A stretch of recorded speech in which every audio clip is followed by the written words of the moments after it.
Hello guys! Hello Taurus! Welcome dito sa aking channel, Kapalaran 888 Taurus.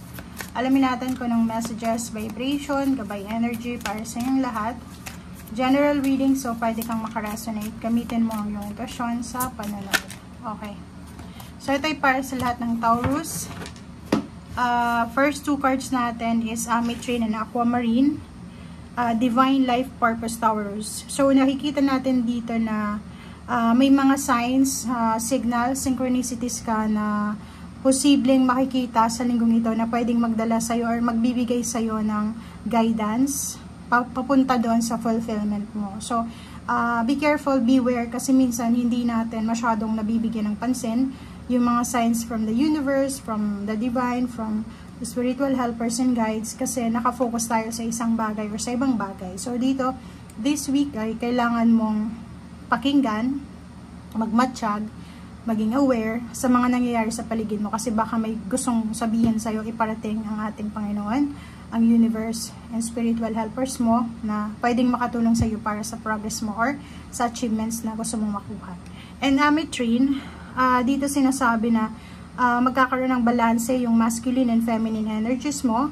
So, this week is posibleng yung iba sa inyo dyan is magkakaroon ng sobrang inspiration from their parents, especially the mother figure. And dito din, makakaramdam kayo ng sobrang confidence sa sarili nyo. Lalo yung iba na like makakatanggap sila ng sweldo this week or pwedeng makakatanggap sila ng payouts, incentives, or ano pa man.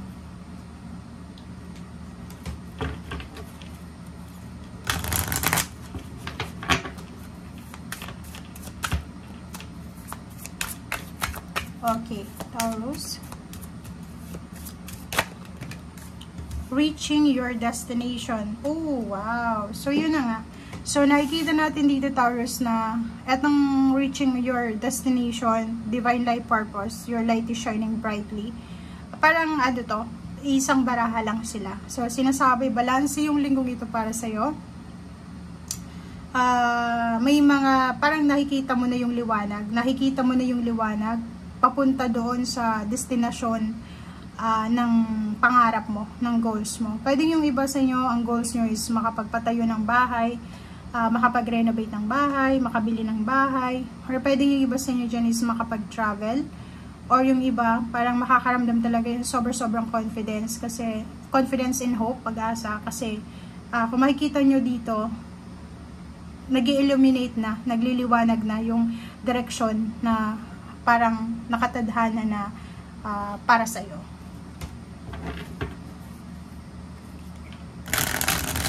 And nakikita din natin na may celebration, pwedeng may mga birthday celebration para sa kanilang kapamilya or sa kung kanino man na related sa iyo.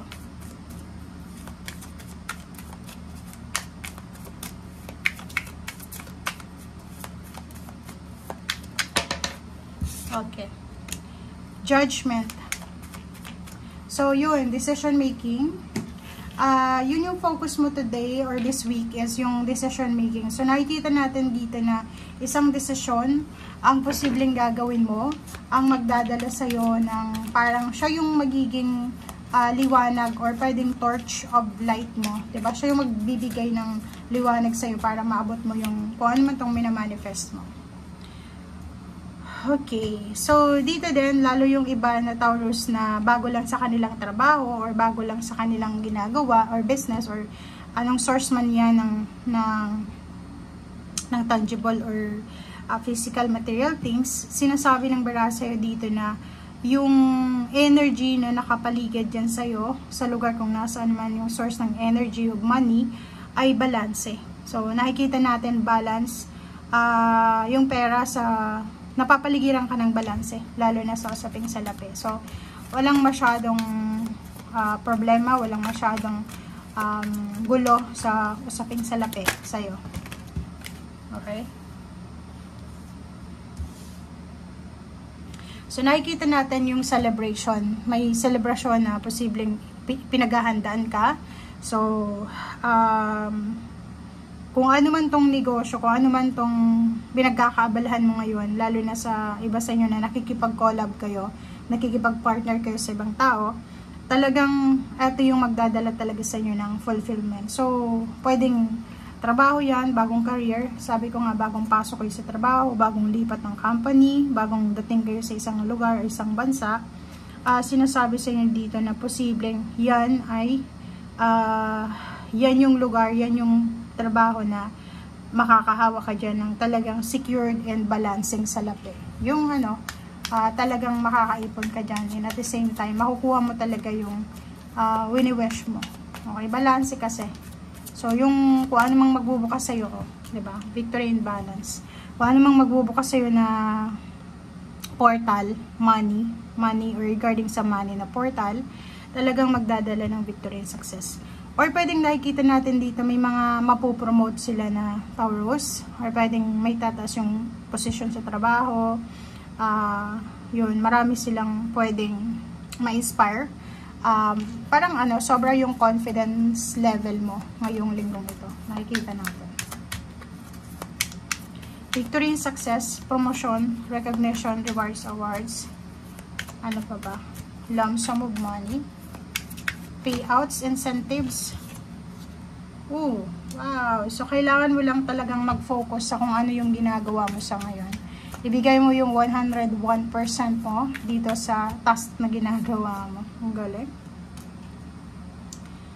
Exciting ito. So, sinasabi ng barahan na sa linggong ito, sobrang exciting yung linggong ito. Excited yung iba dahil sa promotion, dahil sa celebration, dahil sa incoming money, dahil sa lump sum of money or kung ano pa man. Comment down below if you're resonated.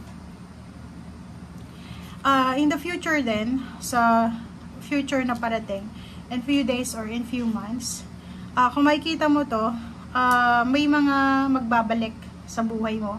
Pwedeng may mga iba sa'yo na naka long distance relationship, yung iba naman is parang may kapamilya sila na matagal nang hindi nakikita. Nakikita natin na may good news doon. Okay, may good news. So, babalik yung dating sigla ng buhay mo. Kasi parang nakita natin na maraming nangyari sa nakaraan na medyo hindi maayos, hindi maganda.